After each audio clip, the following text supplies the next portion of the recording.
كيمامة في غرفة مغلقة.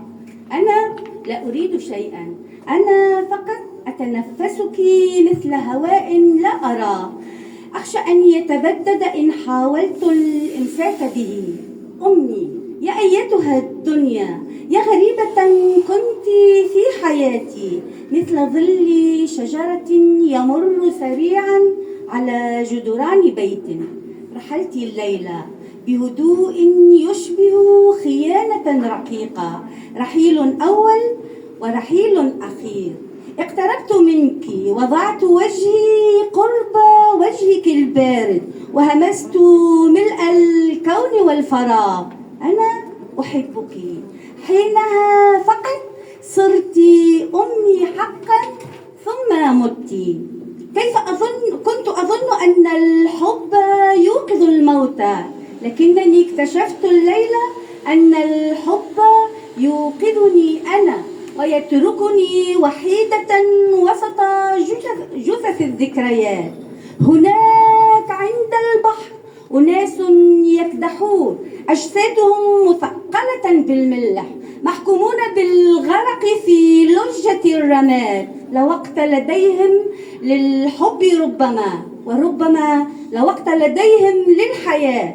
ها أنا الآن مغمضة العينين، أخفي وجهي خلف كفي كطفلة خائفة، وأتمتم غير عابئة بالفراغ الذي يلتهمك ولا بالبرد الذي يزحف إلى دمك.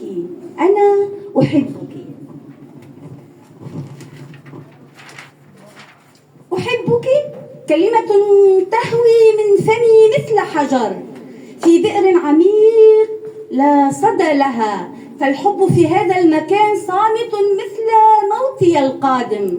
ما يسكنني سوى رائحة غيم بعيد وحزن مهيب يشبه رعشة قلب في حضرة من يحب.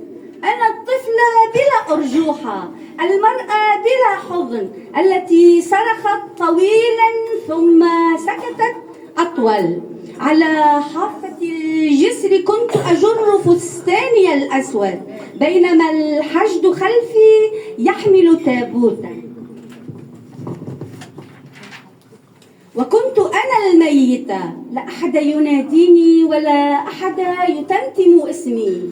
أنا زينب، وأنا الخنساء، وأنا ليونورا، وأنا كل النساء اللواتي لم يكتب عنهن أحد. أنا فضيحة هذا الكون وجرحه الذي لا يلتئم. من يرثي أولئك الذين لم يرثهم أحد. أنا آيلة للموت، للعجز، للوحدة، للرقص بصمت بلا موسيقى. يا موتي، أنا وحيدة كطفل تائه، كمتشرد تحت جسر، كإله منسي بين كتب عتيقة مهجورة. أغمض عيناي وأدور حول نفسي، يدي تتحسس وهما دافئا عند كتفي، وأبتسم كأنني وجدت الحب ولو لبرهة، ولو في حلم لن يستيقظ.